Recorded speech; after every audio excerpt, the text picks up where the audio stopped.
Hey everybody, NaMo here. It's 8:46 Saturday morning. I have not mowed yet. I'm about to. Just woke up. Well, not really. I woke up about 6:30, which is normal time. Dogs woke me up needing to go outside. And then, of course, because the sun's up, I can't fall back asleep. So I just laid in bed for a bit. I'm not feeling the best this morning. It's just, I guess it's a high pollen day. I've got the sinus pressure, I've got the sinus headache, so I've already taken my cocktail of Sudafed, ibuprofen, and Excedrin. About to go back inside and eat a quick little breakfast, which I normally don't do, but, you know, with medicine, you kind of want to get something in your stomach. So I'm going to do that, then I'm going to mow, then I'm going to weed eat. But I wanted to show you some things first.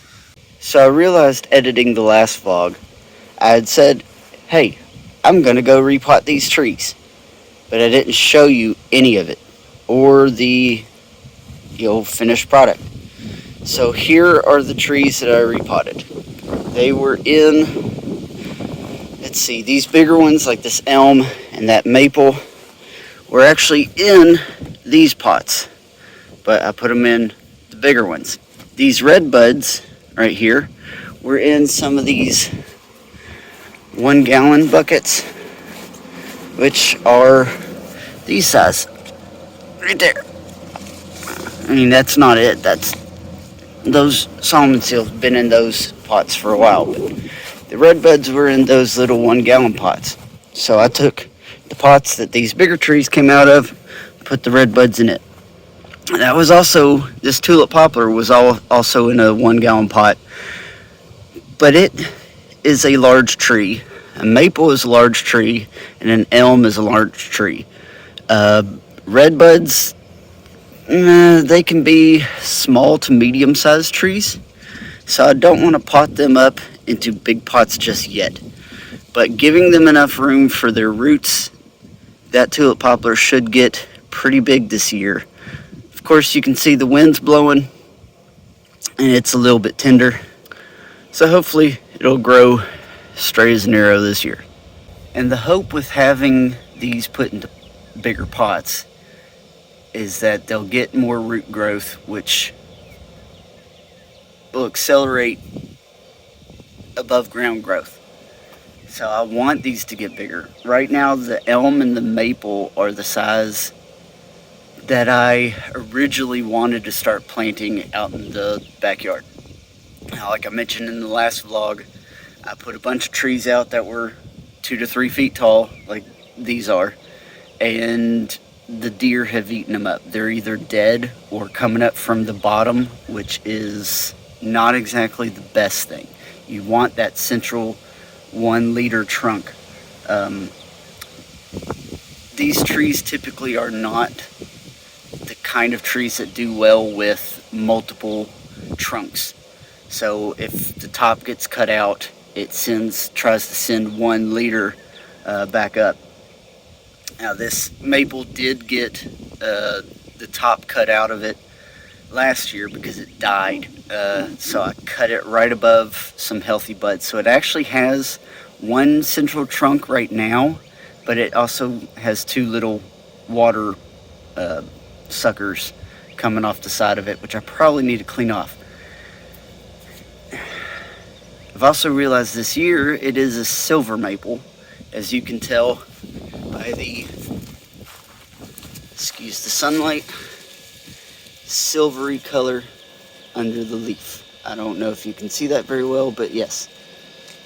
See, shiny green, dull silver.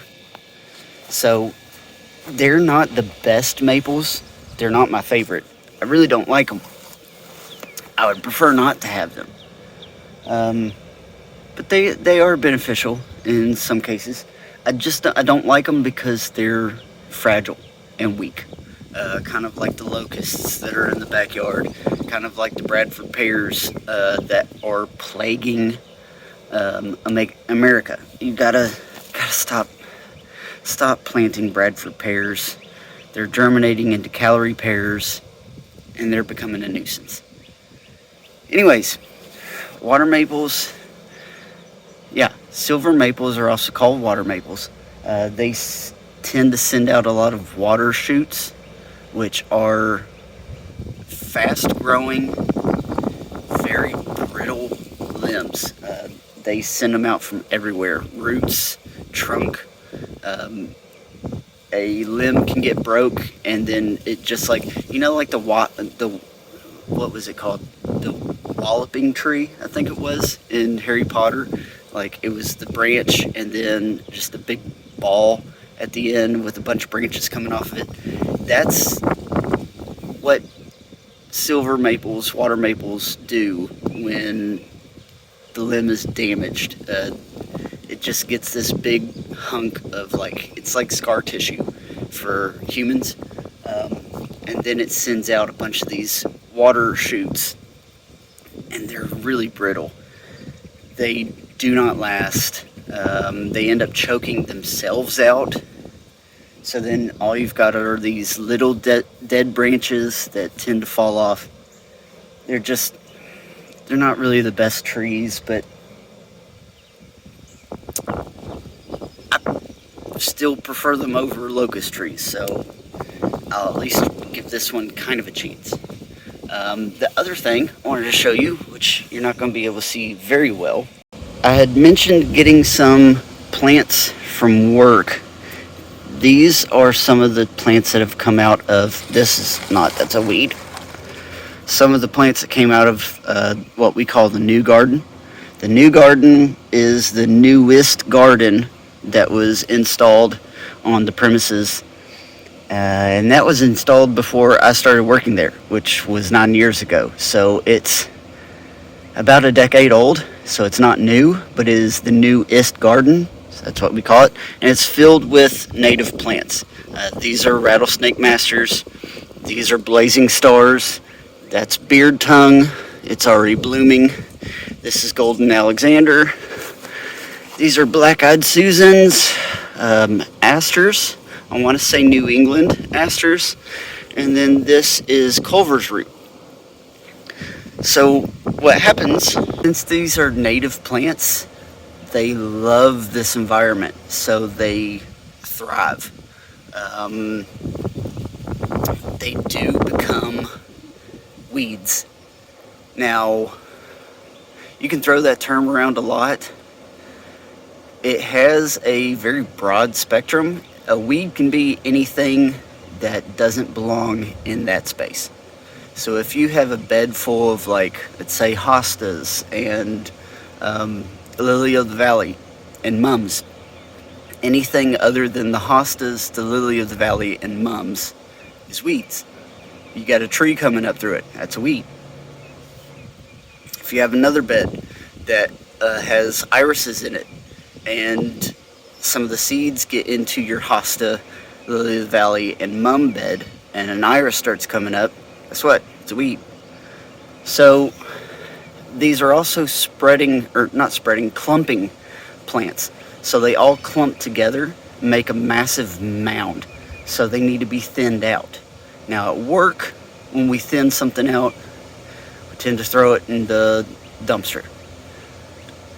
Excuse me.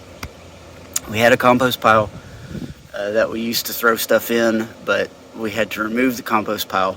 I am trying to get them to allow me to start a new compost pile, so we're not throwing stuff in the dumpster, because technically we're not supposed to be throwing green waste in the dumpster. So when I start thinning out these plants, when I start pulling the seedlings, the yearlings, from spots that they're not supposed to be growing in, if they come up with good healthy roots, if they come up good size, like you saw the beard tongue, those are pretty massive. If they come up good sized that they could survive, then I try and pot them up. I mean, you saw in a few vlogs ago, I filled up some pots, put them in trays. I mean, here they are right in front of you, filled with plants. And I was saying I was going to put them in my car and take them to work. That's why I take them to work, is because I know I'm going to be pulling plants that should have a chance to survive, but they'd be going in a dumpster. So I save them. I put them in a pot and I bring them here. My goal eventually is to fill the entire backyard with these wildflowers. Right now, I'm trying to establish them in the front yard on the other side of the fence. You saw in the vlogs from last year, I did that last year. Then they immediately came through and mowed that side of the fence.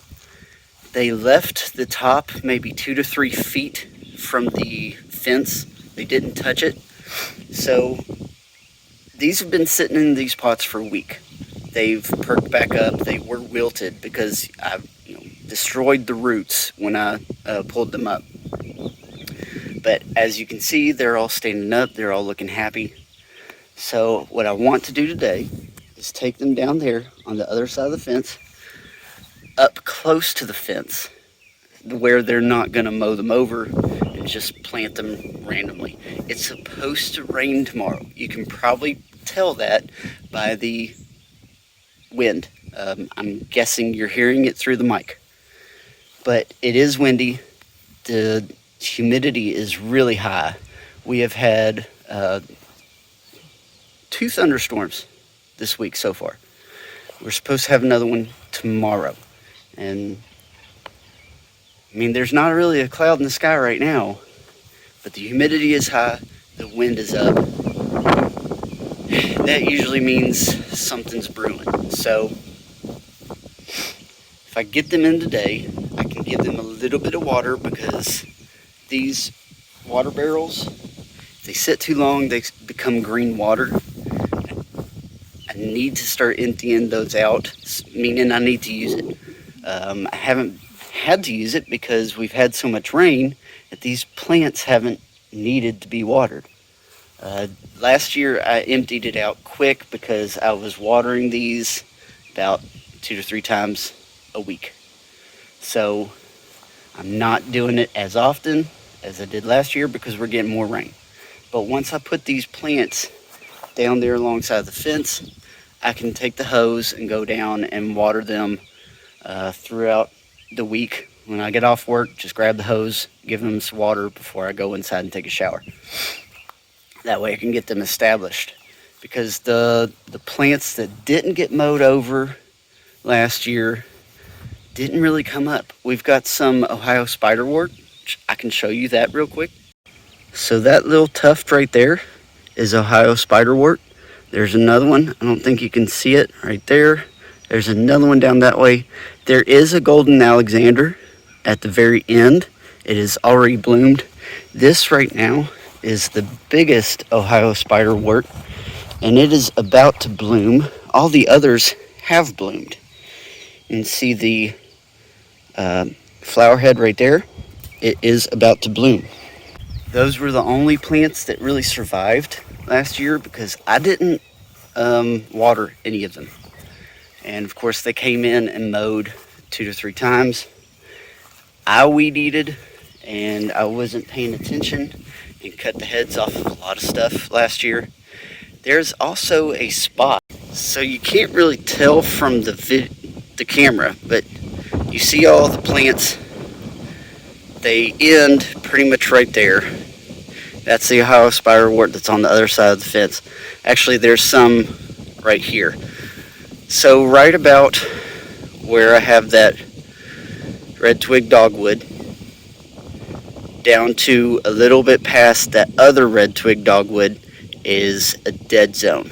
There is nothing that survived besides the, let's see, there's a daylily there. There's a daylily there. There is nothing that survived in between. There's a daylily on the other side of that red twig dogwood.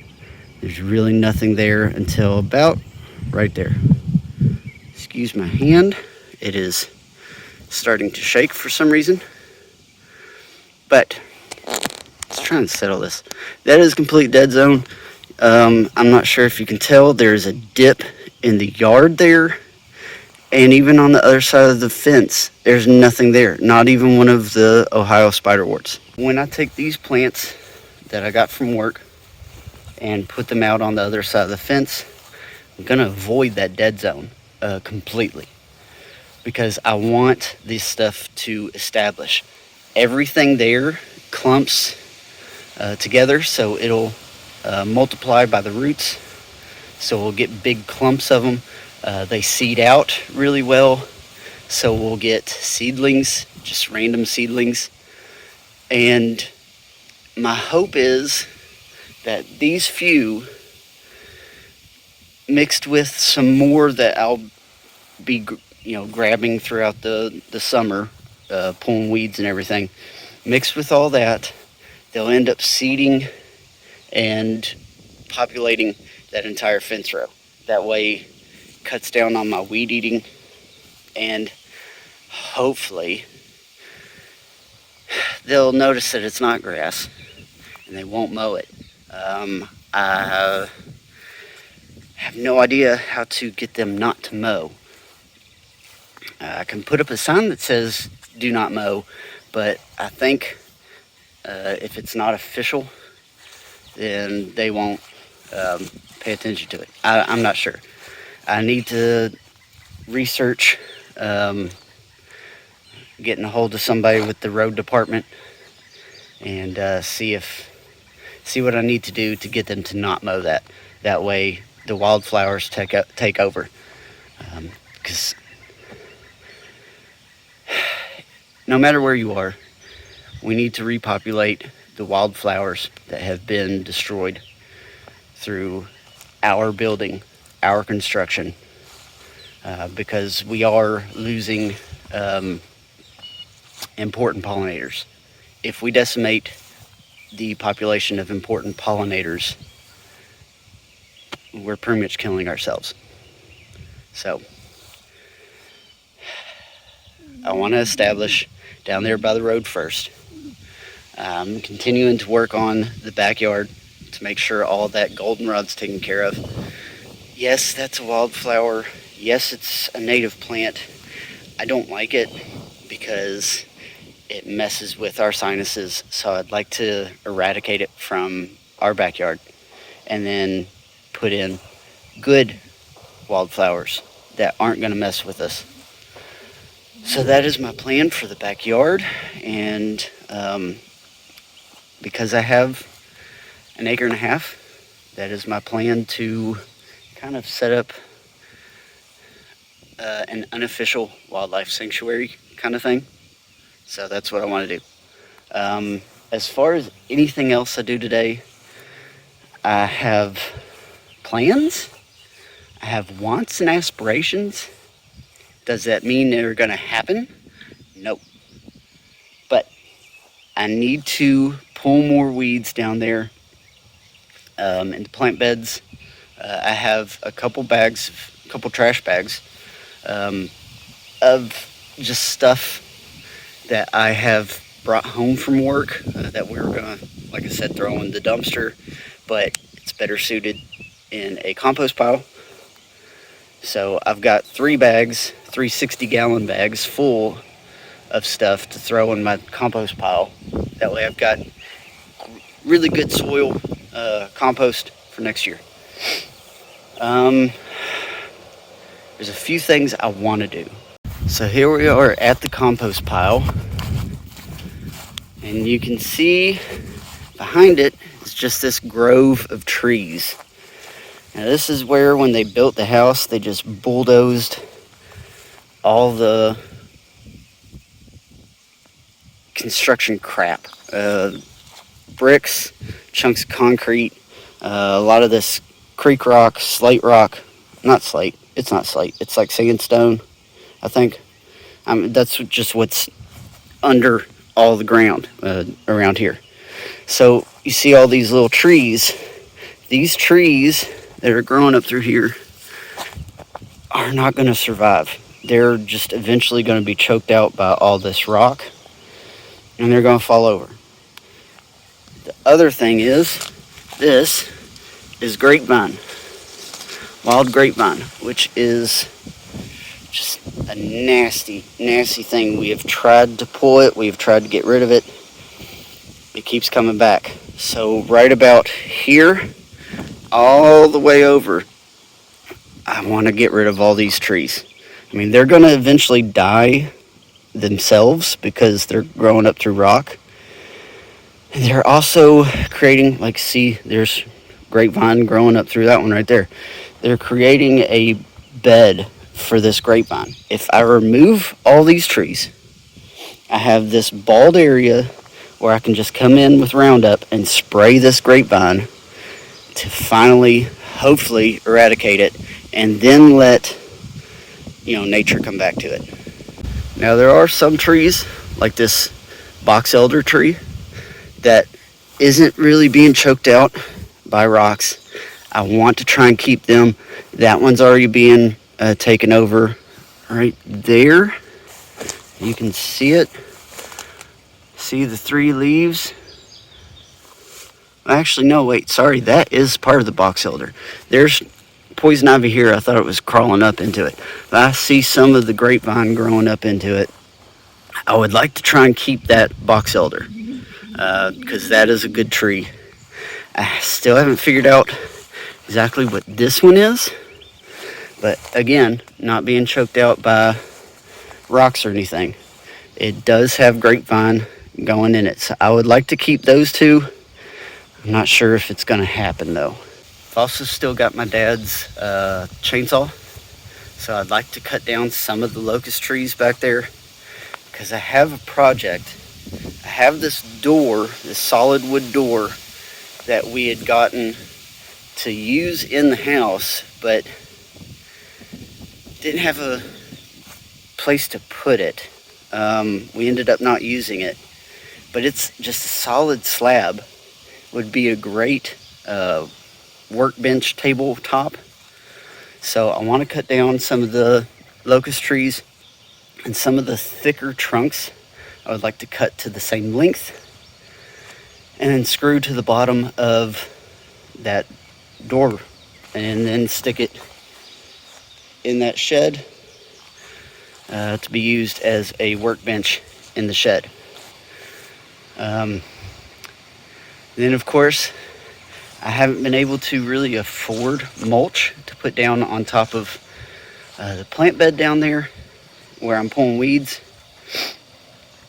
But if I remove enough of those locust trees, because I would like to just get rid of all of them. If I remove enough of those locust trees, I can cut the branches off, get them into more manageable sizes, run them through the chipper, and then use that as mulch down there under the willow tree.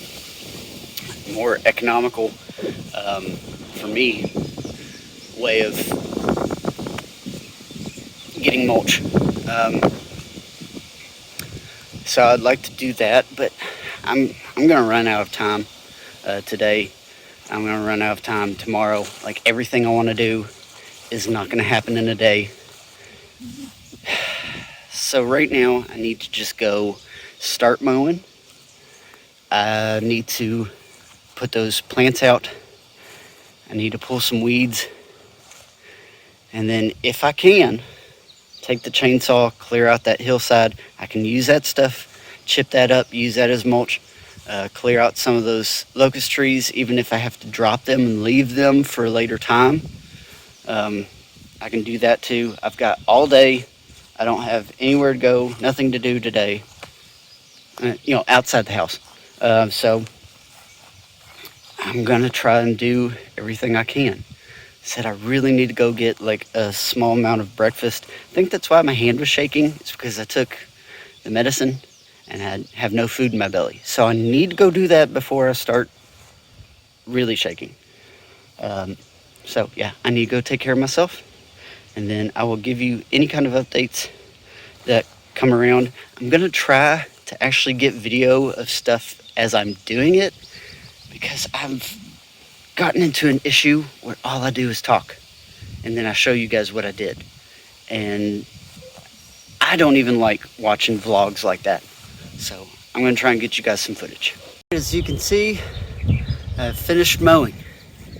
To save time and gas, I've opted not to weed eat. This is the door I was talking about. I walked that thing up from the garage, carrying it on my head, holding it in my hands like this. Oh my gosh, it's so heavy. Solid wood, so yeah. So I've got, let me find it, there it is, the chainsaw. Gonna go down behind here, start just clearing out the little stuff.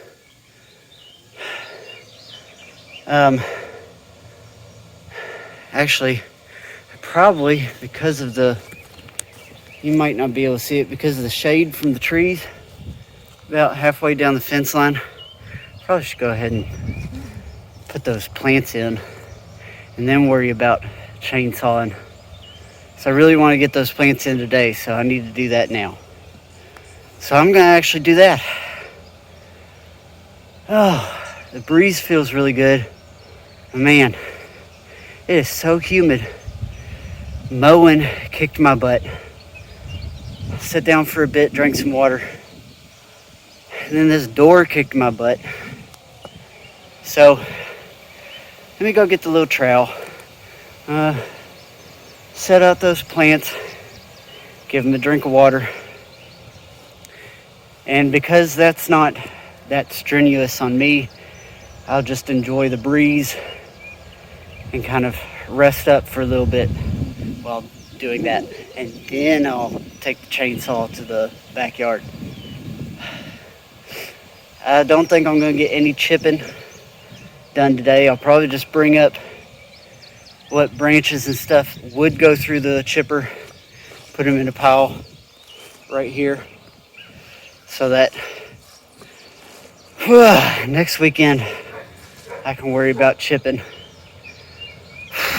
and mulching. So I'm going to shut this off, go put in those plants, and try and get a little bit of video of that. Maybe. We'll see. It's gonna be boring, but we'll see. All right, so here we are, side of the road, up by the fence. And I wanted to get as close, here's the fence right here. I wanted to get as close to the fence as I could.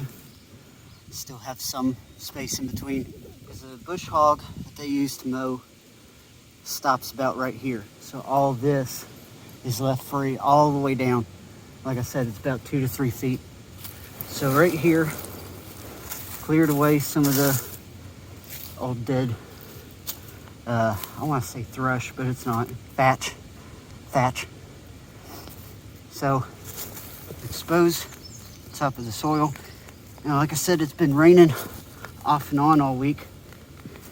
So we got this nice pliable soil. It's still clay. You can still see I make a ribbon out of it, but it's still moist, still damp, which is good. Makes it easier to dig and then easier to pack back. Now, this is one of the rattlesnake masters, and normally I would say break up the roots, but like I said before, I dug these up last week, so the roots are already broken up, so we don't have to do that. We just set the pot right in the hole, fill around it, and tamp it down. Now, tamping it secures it in the hole, and of course when it rains, you know, it packs down the soil. So if you go ahead and tamp it down, it's already packed down. It'll go ahead and realize that it can start sending out the feeder roots and start growing. So I've not got much left. Got maybe 5 more plants to do. I've already done the rest of it down there. I just wanted to get to where like it was kind of shaded. So that's what I've done so far. Well, I figured once I got them put in, they were going to kind of disappear, and they did. So before I water them, I grabbed these sticks from a firewood pile and I staked them. That one broke, but it's still kind of there. But I don't know, it's golden Alexander because nothing's growing around it. But I've staked every single plant, even the ones like this. Oops. Ohio spiderwort, some of the stuff that's already come up before. There was some Culver's root right there that I didn't see coming up the last few weeks. Probably mowed it down by accident, but I found it. I staked it so I know it's there. So now I've got all these staked. Now it's time to water. Sitting up here on the deck, taking a little break. Just kind of enjoying this breeze. As you can see, I've gotten some sun. I'm also a little overheated. Sitting up in the shade, like I said, enjoying the breeze. Sipping on my water. So, the idea with the other side of the fence is to weed eat about every other week.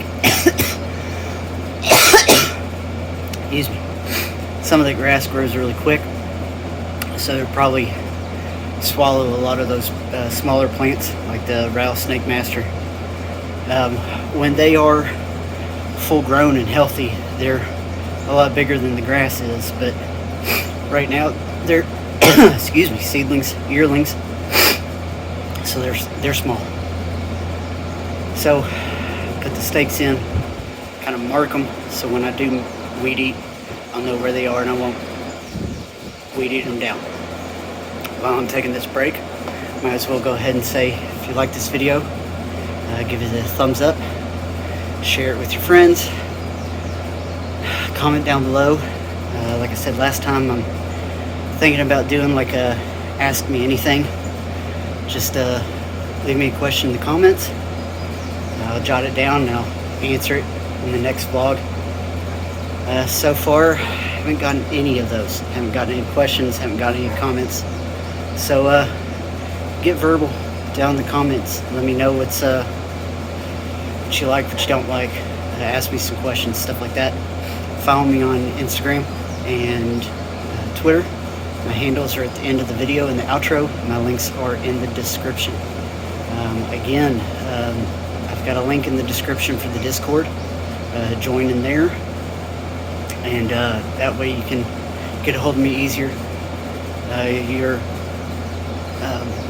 It's your one spot for notifications from YouTube, notifications from Twitter for all three of my accounts. Yeah, just join in on there and come chat with me.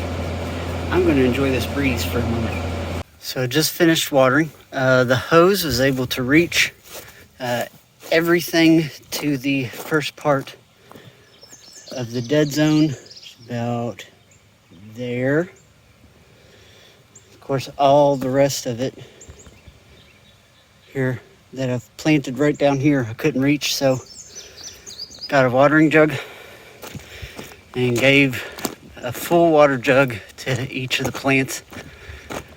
And now I'm done. Now I'm gonna roll the hose back up and go sit on the deck and actually enjoy the breeze this time. Like, I really just turned the thing off. You know, last time I said I'm going to join the breeze, I shut the video off and then immediately got up, started watering. So I'm actually going to do that now. It's about lunchtime. I'm not really hungry, but I do need to actually take at least an hour of a break. Clouds are coming in. Don't think it's actually going to do anything today because it's not supposed to storm until tomorrow, but it's definitely cooled off. Feeling better. I still just need to sit down and take a break before I do anything else. So that's what I'm going to do. I didn't really time myself, but I'm going to assume it's been about an hour. Last I looked at the clock, the first time I looked at the clock, it was 12:45. Now it's about 1:20. I've got my breath, I've cooled off. Now I'm down here below the compost pile, ready to take care of some of these trees. Kind of forgot about the tire that's still down here. That's the one last bit of trash we didn't pick up last year. I'm not touching any of these trees, because these trees are pretty good. They're not being choked out by the grapevine, but these ones are. You can see some of the grapevine right there already.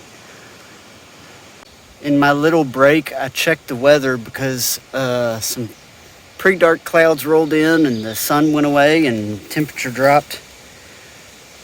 The weather says it's supposed to start raining about 3 o'clock today. And it's about 1:30, I think. So if I can get these trees dropped, that'd be great. I should be able to get them all chopped down before it starts raining. Probably won't be able to get them dragged up the hill before it starts raining. But even if I just get them dropped, that's fine. Then I need to move the door inside the shed. That's probably all I'm going to do today. I might maybe go ahead and drop a couple of these bigger locusts so that I can chop them up and use the trunks for the legs of that table. Sweat bee on my hand. So I'll probably start with some of these ones. They're pretty thick. So yeah, I'll probably start here and just work my way down eventually. I'll take these out for sure. Probably cut a few of these, just be able to get enough wood for the legs, and then leave it at that.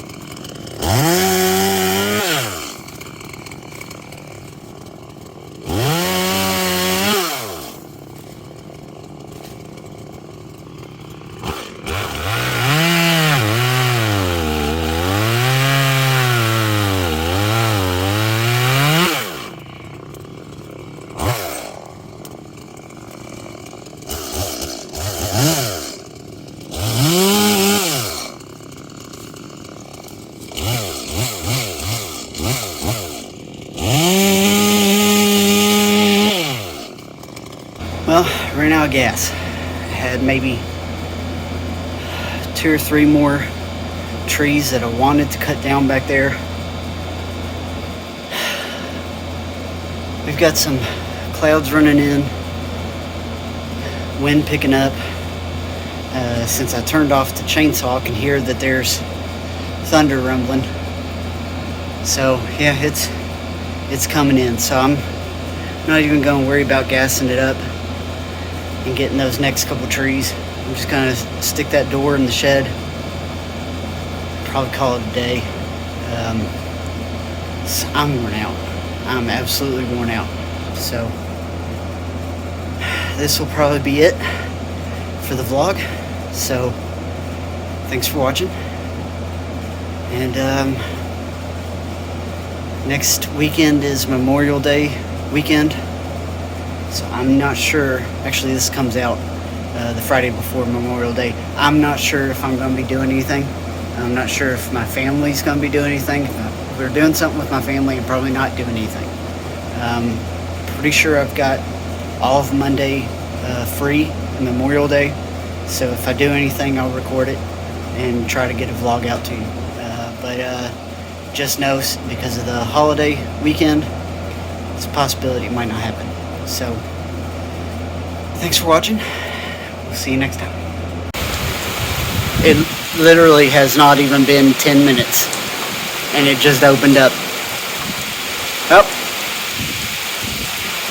at least I stopped when it did.